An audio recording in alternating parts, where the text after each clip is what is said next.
Saudara-saudari terkasih, apakah saudara sudah memulai hari ini dengan penuh sukacita dan punya niat untuk berbuat baik meskipun kecil? Semoga Tuhan memberkati niat baik saudara. Ada seorang psikiatris, ahli psikologi sekaligus psikiatris yang mengalami penganiayaan di concentration camp konsentrasi pada waktu Nazi Jerman. Dia termasuk salah satu survivornya, namanya Viktor Frankl. Dia menulis buku yang berjudul Man's Search for Meaning. Pencarian seorang akan makna hidupnya. Dan di dalam tulisannya yang sangat terkenal itu, salah satu yang sungguh-sungguh inspiratif adalah apa yang dia katakan. Yaitu, manusia itu binasa bukan karena tidak ada makanan dan minuman, tetapi karena tidak menemukan makna atas hidupnya. Itu berasal dari pengalamannya sendiri. Ketika dia di kamp konsentrasi, dia tidak dikasih makan, tidak dikasih minum, suruh bekerja paksa, sangat keras, kadang-kadang disiksa. Tetapi dia menemukan bahwa tetap dia bisa bertahan karena dia menemukan arti hidupnya sendiri. Dan arti hidup itu menjadi harapan baginya ketika situasinya begitu buruk. Dan dia menulis ada dua hal yang membuat dia menemukan arti hidup. Dan kita perlu belajar dari situ. Yang pertama adalah mencintai. Orang-orang yang dia cintai, terutama pada waktu itu istrinya, membuat dia mempunyai arti di dalam hidupnya. Dia mencintai istrinya. Dan itu yang membuat dia terus berpengharapan, membuat dia terus hidup dan terus menemukan makna hidupnya. Kendati dia mengalami siksaan dan derita yang luar biasa. Dia bisa menanggung derita itu karena dia masih menemukan arti dari hidupnya. Kalau dia tidak hidup lagi, mungkin istrinya tidak akan merasa dicintai lagi. Atau yang mencintainya sudah tidak ada lagi. Karena itu dia bertahan hidup. Bahkan ketika dia sadar bahwa ternyata sesudah dia keluar, dia sadar bahwa istrinya sudah langsung dibunuh begitu dia masuk ke dalam kamp konsentrasi. Tetapi dia sadar juga, kendati dia sadar bahwa istrinya sudah dibunuh, cintanya tidak akan berhenti. Dan cinta kepada istrinya itu yang tetap membuatnya akan merasa hidup. Saya kemudian ingat akan kisah Maria Magdalena yang pergi ke makam pagi-pagi. Ketika Yesus dibunuh dan dimakamkan, Maria Magdalena pergi seorang diri ke makam. Karena bagi Maria Magdalena, cintanya tetap hidup meskipun Yesus sudah dibunuh.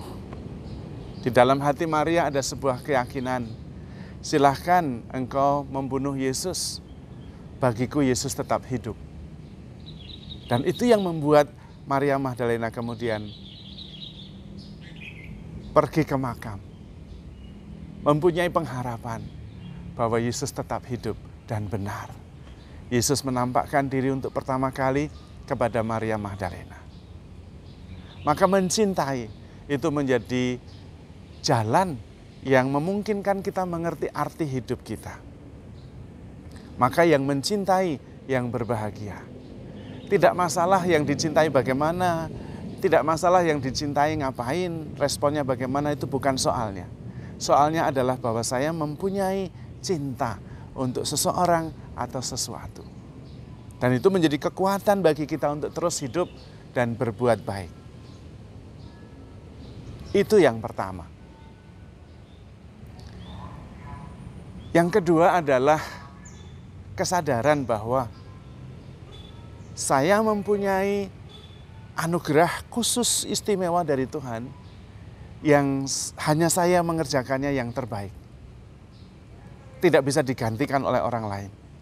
Dan oleh karena itu saya diciptakan secara khusus. Kalau saya bisa digantikan orang lain, saya pasti sudah tidak diciptakan. Karena begitu banyak yang bisa menggantikan. Fakta bahwa saya diciptakan, itu berarti saya tak tergantikan. Dan kalau kita bisa menemukan yang spesifik, yang hanya bisa saya yang mengerjakannya, dan hanya saya yang mengerjakannya dengan terbaik, maka kemudian kita menemukan arti hidup kita. Untuk itulah kita diciptakan. Viktor Frankl menemukan bahwa pengalaman cintanya dan juga bagaimana dia menemukan makna yang kemudian dia tulis dalam buku Man's Search for Meaning, itulah yang spesifik bagi dia. Dan karena itu membuat dia terus-menerus hidup. Ketika dia masuk ke kamp konsentrasi, semua harus diserahkan, dan dia minta satu manuskrip, catatan yang sedang dia tulis. Dan kemudian itu pun diambil. Tapi kemudian dia tetap menulis dengan potongan-potongan kertas yang dia temukan. Dan itulah yang kemudian dia selesaikan ketika dia keluar dari kamp konsentrasi. Dan dia menemukan itulah yang menyelamatkan dia, memberi dia harapan bahwa Tuhan mempunyai tugas khusus yang hanya dia bisa mengerjakannya secara maksimal paling baik. Dan karena itu dia diciptakan untuk itu. Disitulah dia menemukan arti. Mungkin Anda dan saya juga bisa menemukan itu. Mungkin sekarang belum, tetapi bukan berarti tidak akan. Karena itu sebuah kepastian.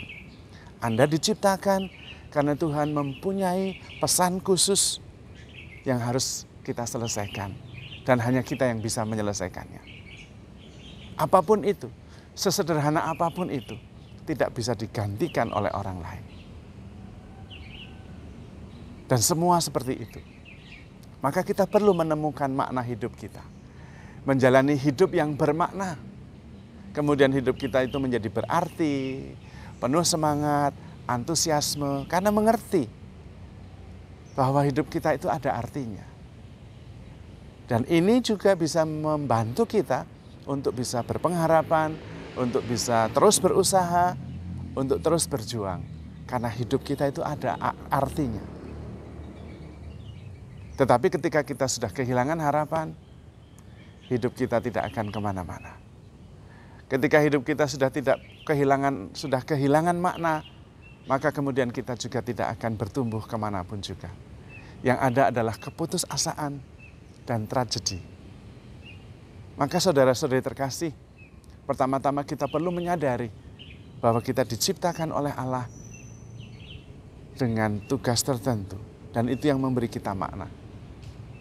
Yang kedua, kita diciptakan oleh Allah secitra dan segambar dengan Allah sendiri yang adalah kasih. Dengan mengasihi itu, kita menemukan makna. Sehingga kita bisa terus maju, terus berjuang. Bahkan kendati menghadapi masalah yang begitu besar, kita tidak akan hancur. Ketika kita masih yakin bahwa hidup kita itu bermakna. Tuhan sendiri mengatakan hidup kita bukan karena roti saja, melainkan dari setiap firman yang datang dari Tuhan. Dan dari firman Tuhan itu, yang pertama-tama kita sadari adalah betapa kita begitu berarti, bermakna, karena kita begitu dicintai oleh Tuhan.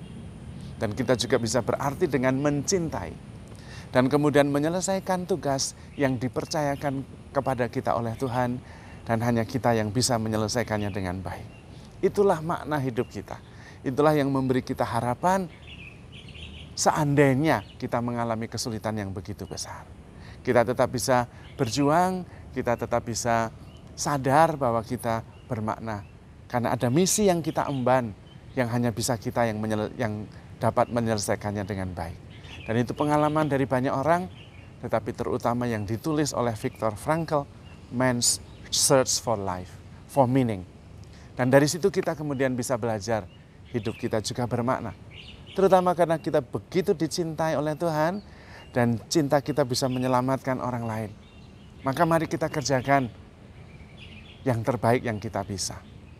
Sumbangan terbaik dari kita adalah ketika kita bisa memurnikan cinta kita dan hadir sebagai kasih Allah sendiri yang memberi harapan, memberi kedamaian, dan menyelamatkan.